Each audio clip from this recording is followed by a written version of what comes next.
ಜಗಳೂರು ಪಟ್ಟಣದ ಸಾರ್ವಜನಿಕ ಆಸ್ಪತ್ರೆಗೆ ಆರೋಗ್ಯ ಇಲಾಖೆಯ ರಾಜ್ಯ ಸಚಿವ ದಿನೇಶ್ ಗುಂಡೂರಾವ್ ಅವರು ಭೇಟಿ ನೀಡಿ ಪರಿಶೀಲಿಸಿದರು.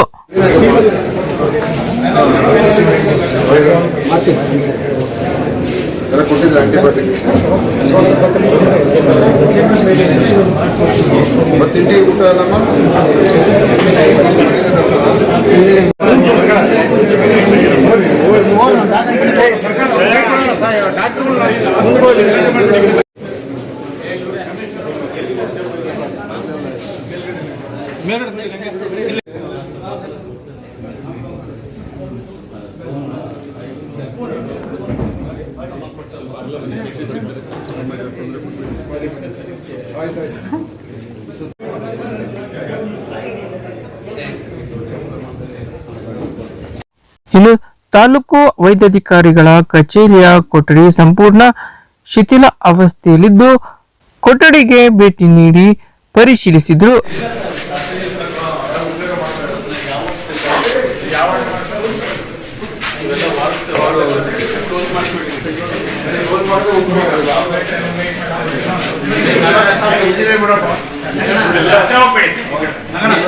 ದಯಮಾಡಿ ಏನಾದ್ರು ಕಾಯಕಲ್ಪ ಮತ್ತು ಡೆಮಾಲಿಷನ್ ಮಾಡಕ್ಕೆ ಅವಕಾಶ ಹೌದು. ಇವೆಲ್ಲ ಪೂರ್ತಿ ಸರ್ ವರ್ಡ್ಸ್ ಇವೆಲ್ಲ ಸರ್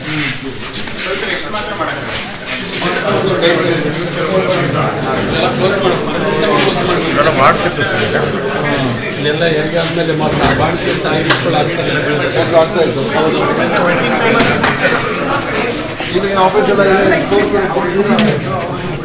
ನಂತರ ಸುದ್ದಿಗಾರರೊಂದಿಗೆ ಮಾತನಾಡಿದ ಅವರು 65 ಲಕ್ಷ ವೆಚ್ಚದಲ್ಲಿ ಆರೋಗ್ಯ ಇಲಾಖೆಯ ವಸತಿ ಗೃಹ ಕಟ್ಟಡ ಅಭಿವೃದ್ಧಿ ಪಡಿಸಲಾಗುವುದು. ಹಾಗೆ ತಾಲೂಕು ಆರೋಗ್ಯ ಅಧಿಕಾರಿಗಳ ಕಚೇರಿ ಕೊಠಡಿ ಸಂಪೂರ್ಣ ಶಿಥಿಲಾವಸ್ಥೆಯಲ್ಲಿದೆ. ದುರಸ್ತಿಗೆ ಕ್ರಮ ಕೈಗೊಳ್ಳಲು ಹಾಗೂ 6 ಜನ ವೈದ್ಯರ ಕೊರತೆ ಇದ್ದು ಹೊರಗುತ್ತಿಗೆ ಆಧಾರದ ಮೇಲೆ ಆದ್ಯತೆ ಮೇರೆಗೆ ನೇಮಕಾತಿ ಆದೇಶ ಹೊರಡಿಸಲಾಗುವುದು. ಅಂತೆಯೇ ಇದೀಗ ಆರೋಗ್ಯ ಇಲಾಖೆ ಆಯುಕ್ತರು, ಇಂಜಿನಿಯರ್ಗೆ ಶಾಸಕರ ಹಾಗೂ ಉಪಸಮಿತಿ ನೇತೃತ್ವದಲ್ಲಿ ಟೆಂಡರ್ ಕರೆಯಲಾಗುವುದು. ದುರಸ್ತಿ ಕಾಮಗಾರಿ ಪೂರ್ಣಗೊಂಡ ನಂತರ ಟಿಎಚ್ಒ ಕಚೇರಿಯನ್ನು ವಸತಿ ಗೃಹಕ್ಕೆ ಸ್ಥಳಾಂತರಿಸಿ ನಂತರ ತೆರವುಗೊಳಿಸಿ ಹೊಸ ಕಟ್ಟಡ ನಿರ್ಮಾಣಕ್ಕೆ ಕ್ರಮ ಕೈಗೊಳ್ಳಲಾಗುವುದು ಎಂದು ಭರವಸೆ ನೀಡಿದರು.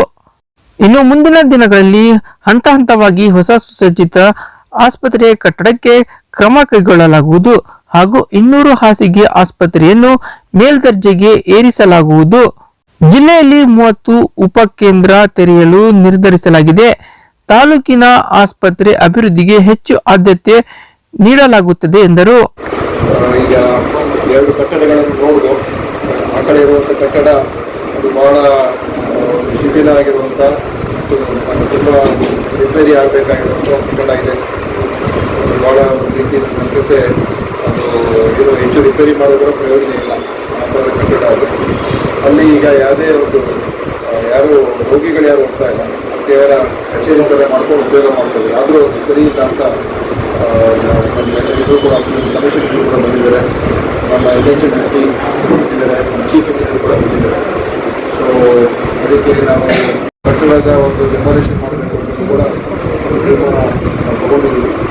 ಮತ್ತು ಇಲ್ಲಿ ನಮ್ಮ ತಾಲೂಕು ಆಸ್ಪತ್ರೆ ಏನಿದೆ ಇದು ಇಲ್ಲಿ ಬಹಳಷ್ಟು ಜನರಿಗೆ ಇದು ಸೇವೆ ನೀಡ್ತಾ ಇದೆ. ಆದರೆ ವಿಶೇಷವಾಗಿ ಇಲ್ಲಿ ಮುಖ್ಯವಾಗಿ ಕೊರತೆಯಾಗಿ ಮಾಡ್ತಾ ಇರುವಂಥದ್ದು ಡಾಕ್ಟರ್ಸ್. ಸೊ ಡಾಕ್ಟರ್ಸ್ ಒಂದು ಸುಮಾರು 4 ರಿಂದ 5 ವೇಕೆನ್ಸಿ ಇದೆ.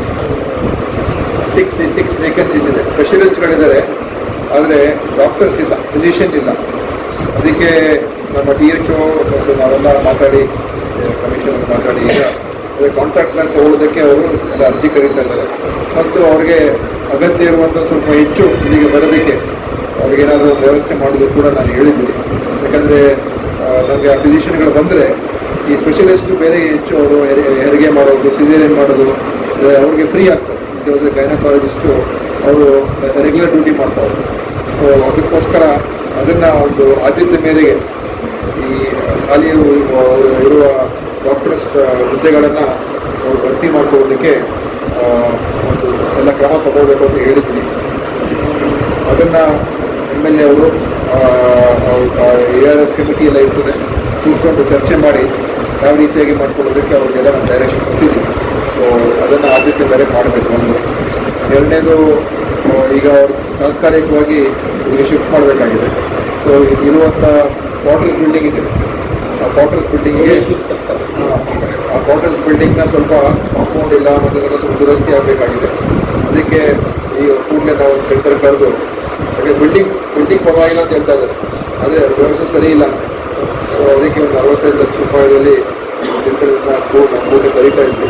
ಕರೆದುಬಿಟ್ಟು ಅದನ್ನು ಎಲ್ಲ ಸ್ವಲ್ಪ ಇಂಪ್ರೂವ್ ಮಾಡಿ ಜಾಗವನ್ನು ತಾತ್ಕಾಲಿಕವಾಗಿ ಈ ನೇಚುರೋಪತಿ ಮತ್ತು ಈ ನಮ್ಮ DHO ಏನು ಕಚೇರಿ ಏನಿದೆ ಅಲ್ಲಿ ಶಿಫ್ಟ್ ಮಾಡಿ, ತದನಂತರ ಈ ಆಸ್ಪತ್ರೆ ಇದು ಭಾಳ ಕೆಟ್ಟ ಪರಿಸ್ಥಿತಿ ಇದೆ. ಅದಕ್ಕೆ ನಾವು ಹೀಗೆ ಇಟ್ಕೊಂಡಿದ್ರೆ ನಾಳೆ ಏನಾದರೂ ಹೆಚ್ಚು ಕಡಿಮೆ ಆಗೋ ಚಾನ್ಸಸ್ಸು ಇರ್ತದೆ. ಅದಕ್ಕೇ ಅದನ್ನು ನಾವು ತೆರವುಗೊಳಿಸ್ತಕ್ಕಂಥ ಒಂದು ಕ್ರಮ ತಗೊಳ್ಬೇಕು. ಆಮೇಲೆ ಮುಖ್ಯವಾಗಿ ಅವರು ಹೇಳ್ತಾ ಇರುವಂಥದ್ದು, ಈಗ ಏನಂತ ಹೇಳಿದ್ರು, ತಾಲೂಕು ಆಸ್ಪತ್ರೆಯನ್ನು ಇದೊಂದು ಹೊಸ ತಾಲೂಕು ಆಸ್ಪತ್ರೆ ಅನ್ನೋದನ್ನು ಹೇಳಿದರು. ಅದಕ್ಕೆ ಜಾಗನು ಮೀಸಲಿಗೆ ಇಡ್ತಾ ಇದ್ದಾರೆ ಆ ಕಡೆ. ಸೊ ಅದನ್ನು ಖಂಡಿತ ಏನು ಅದು ನೋಡ್ಕೊಂಡು ನಾವು ಅದಕ್ಕೆ ಎಷ್ಟು ಅನುದಾನ ಬೇಕಾಗ್ತದೆ, ಹೇಗೆ ಮಾಡಬೇಕು ಅಂತ ಮುಂದೆ ಚರ್ಚೆ ಮಾಡ್ತೀನಿ. ಬಂದು ನೋಡ್ಕೊಂಡು ಹೋಗಿ ಅದು ಮುಂದೆ ಅದಕ್ಕೆ ಖಂಡಿತವಾಗಿ ಜನರಿಗೆ ವಿಶೇಷವಾದಂಥ ಒಂದು ಆದ್ಯತೆ ಕೊಡ್ತೀನಿ ಅಂತ ಅವ್ರು ಹೇಳಿದ್ದೀನಿ. ಅದರಿಂದ ಯಾಕಂದರೆ ಹೆಚ್ಚು ಜನ ಇದು ಉಪಯೋಗ ಮಾಡ್ತಾ ಇದ್ದಾರೆ ಈ ಆಸ್ಪತ್ರೆನ. ಅದು ಚೆನ್ನಾಗಿ ಆಗೋದಕ್ಕೆ ನನ್ನ ಪ್ರಯತ್ನ ಮಾಡ್ತೀನಿ. ಹಾಸ್ಪಿಟ್ಲು ಮತ್ತೆ ಮಧ್ಯೆ ಒಂದು ಸ್ಕೂಲ್ ಇದೆ, ಮಿಡ್ಲ್ ಸ್ಕೂಲ್. ಆ ಜಾಗ ಹಕ್ಕುರ ಬಿಟ್ಟರೆ ನಮಗೆ ಹಕ್ಕು ಒಂದು 4 ಜಾಗ ಕಡಿಮೆ ಇದೆ ಸರ್. ಈಗ ನಮ್ದು ಹಾಸ್ಪಿಟಲ್ ಜಾಗ ಇದೆ, ಜಾಸ್ತಿ ಇರೋದು ಮತ್ತೆ ಒಂದು ಪಾಯಿಂಟ್ ಇದೆ ಸರ್. ಅದು ನೋಡಿ ನಿಮ್ಮ ಸ್ಥಳೀಯವಾಗಿ ತೀರ್ಮಾನ ಮಾಡ್ಬೋದು. ಯಾಕಂದರೆ ನೀವು ರೆವಿನ್ಯೂ ಡಿಪಾರ್ಟ್ಮೆಂಟ್, ತಹಸೀಲ್ದಾರ್, DCS ಮಾತಾಡಿಕೊಂಡು ಎಜುಕೇಷನ್ ಡಿಪಾರ್ಟ್ಮೆಂಟ್ ವಿಶ್ವಾಸ ತಗೊಂಡು ನೀವು ಜಾಗ ಐಡೆಂಟಿಫೈ ಮಾಡಿ ನಿಮಗೆ ಬಿಟ್ಟಿರೋದು. ಯಾಕಂದ್ರೆ ಇವತ್ತು ನಾನು ಹೇಳಿದ್ದೀನಿ, ದಾವಣಗೆರೆಗೆ MRIs ಒಂದು ಕೊಡ್ತಾ ಇದ್ದೀವಿ, 2 ತಿಂಗಳಲ್ಲಿ ದಾವಣಗೆರೆ ಕೇಂದ್ರಕ್ಕೆ ಕೊಡ್ತಾ ಇದ್ದೀವಿ.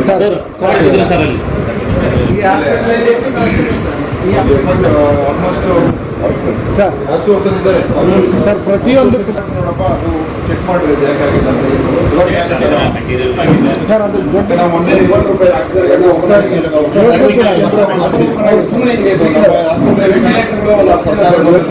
ಎಲ್ಲ ಡಯಾಲಿಸಿಸ್ ಕೇಂದ್ರ ಎಲ್ಲ ಕಡೆ ಚೆನ್ನಾಗಿ ಮಾಡಿಸಿದ್ದೀವಿ. ಕಮಿಟಿ ಮೀಟಿಂಗ್ ಮಾಡ್ಕೊಂಡು ಏನೇನಿದೆ ಅಂತ ನೋಡಿ, ಸ್ವಲ್ಪ ಅನುದಾನ ಕೂಡ ಇದೆ, ಆಸ್ಪತ್ರೆ ಅನುದಾನ ಇದೆ. ಅನುದಾನವನ್ನು ಯಾವ ರೀತಿ ಬಳಕೆ ಮಾಡ್ಕೋಬೇಕು ಅಂತ ಅದನ್ನು ತೀರ್ಮಾನ ಮಾಡಲಿ. ಯಾಕಂದರೆ ಇದರ ಕೆಲಸಗಳನ್ನು ಯಾವುದಾದ್ರೂ ಉಪಯೋಗ ಮಾಡಬೇಕು ಅಂತ ತೀರ್ಮಾನ ಮಾಡಿಕೊಂಡು ಈ ಸಣ್ಣ ಪುಟ್ಟ ಕೆಲಸಗಳನ್ನು ಮಾಡಿಸ್ಕೊಳ್ತೀವಿ. ಸ್ವಲ್ಪ ನೀವೆಲ್ಲ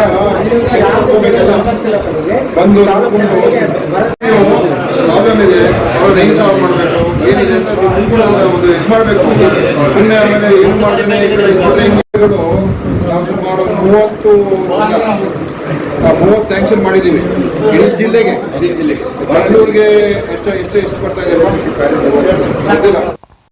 ಈ ಸಂದರ್ಭದಲ್ಲಿ ಶಾಸಕ ಬಿ ದೇವೇಂದ್ರಪ್ಪ, ಕೆಪಿಸಿಸಿ ಎಸ್ಟಿ ಘಟಕದ ರಾಜ್ಯಾಧ್ಯಕ್ಷ ಕೆಪಿ ಪಾಲಯ್ಯ, ಕೆಪಿಸಿಸಿ ಎಸ್ಟಿ ನಿಗಮದ ರಾಜ್ಯ ಪ್ರಧಾನ ಕಾರ್ಯದರ್ಶಿ ಎಂಡಿ ಕೀರ್ತಿಕುಮಾರ್, ಬ್ಲಾಕ್ ಕಾಂಗ್ರೆಸ್ನ ಅಧ್ಯಕ್ಷ ಶಂಶೀರ್ ಅಹಮದ್, ತಹಸೀಲ್ದಾರ್ ಸೈಯದ್ ಕಲೀಮುಲ್ಲಾ, ತಾಲೂಕು ವೈದ್ಯಾಧಿಕಾರಿ ಡಾಕ್ಟರ್ ವಿಶ್ವನಾಥ್, ಬ್ಲಾಕ್ ಕಾಂಗ್ರೆಸ್ನ ಅಧ್ಯಕ್ಷ ಶಂಶೀರ್ ಅಹಮದ್, ಮುಖಂಡರಾದ ಎನ್ ಮಂಜುನಾಥ್, ಮುಖಂಡರಾದ ಸುರೇಶ್ ಗೌಡ್ರು, ಪಲ್ಲಗಟ್ಟೆ ಶೇಖರಪ್ಪ, ಮಹೇಶ್ವರಪ್ಪ, ತಿಮ್ಮಣ್ಣ, ಸಾರ್ವಜನಿಕ ಆಸ್ಪತ್ರೆಯ ಆಡಳಿತ ವೈದ್ಯಾಧಿಕಾರಿ ಡಾಕ್ಟರ್ ಷಣ್ಮುಖಪ್ಪ ಸೇರಿದಂತೆ ಆಸ್ಪತ್ರೆಯ ಇತರೆ ವೈದ್ಯರು, ಸಿಬ್ಬಂದಿಗಳು, ಕಾಂಗ್ರೆಸ್ ಮುಖಂಡರು, ಕಾರ್ಯಕರ್ತರು ಮತ್ತಿತರರಿದ್ದರು.